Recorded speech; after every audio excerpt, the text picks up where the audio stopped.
What's up, everybody? So we launched our supplement product today, and we got only one sale, and it was from our friend. So zero sales technically. So yeah, just want to kind of talk about the launch, what I wish we could have done better, and what the plan is tactically. And if you guys are trying to launch something, maybe you guys can take some advice from what we've done. So basically, I turned on the inventory today, and we just started posting content on TikTok Shop. And I really wish I did a proper launch and built hype. When we had the idea for this product, I was like, okay, this time when I'm launching a brand, I want to have like a wait list and have some hype built up around it before we launch, and then that way I can just blast out emails and get some sales off the beginning and get a feel for if our product's going to do well. And I did not do that. I got lazy, and I mean, I was just sort of already in a bad mood this year, and I kind of let it get to me, and I just was like, all right. After a while, I was like, all right, just the idea of just getting the content up in the first place is such a pain in the ass. And in the beginning, it's just like no views, no views. And it's a game of delayed gratification.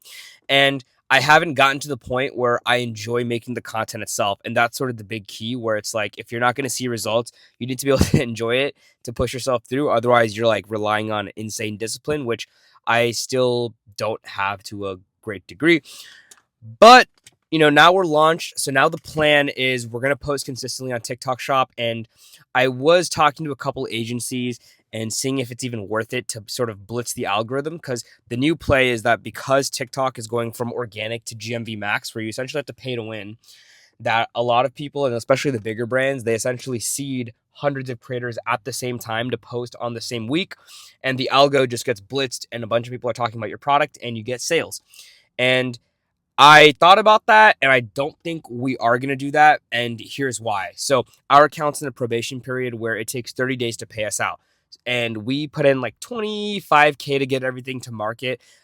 Inventory is worth less than that, obviously. But if we sell through really fast, right, then all the money's locked up in TikTok, and I won't be able to use that to buy more inventory and, get everything going again. So I think what we're going to do is we're going to sort of slowly make some sales, get our account from 31-day to 8-day settlement so we get our money faster. And the goal is that after that, we can start just, dumping money into ads and just getting more creators. On top of that, we have to get more reviews on our product. Our listing literally has one sale from our friend, and we need to get a bunch of reviews on it.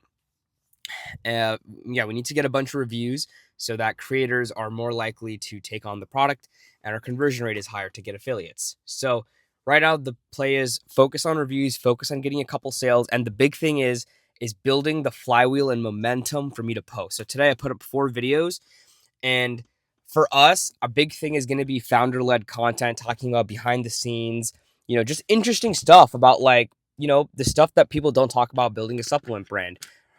Cash flow, just talking about that kind of stuff. But also, at the end of the day, this isn't an obvious product. If this was selling a snack, then you can go all in on founder marketing, and people are like, oh, protein gummies, protein cookies, that's obvious. I don't need to be educated on that. But for this product, there is a level of education required to understand why this is better than other stress supplements and other mood supplements on the market. So we have to have a good balance between educational content that visually explains how the product works, and also founder-led content. So I can't just do only founder-led content, because it might get views, but it won't convert because people don't understand this product. We need to teach them.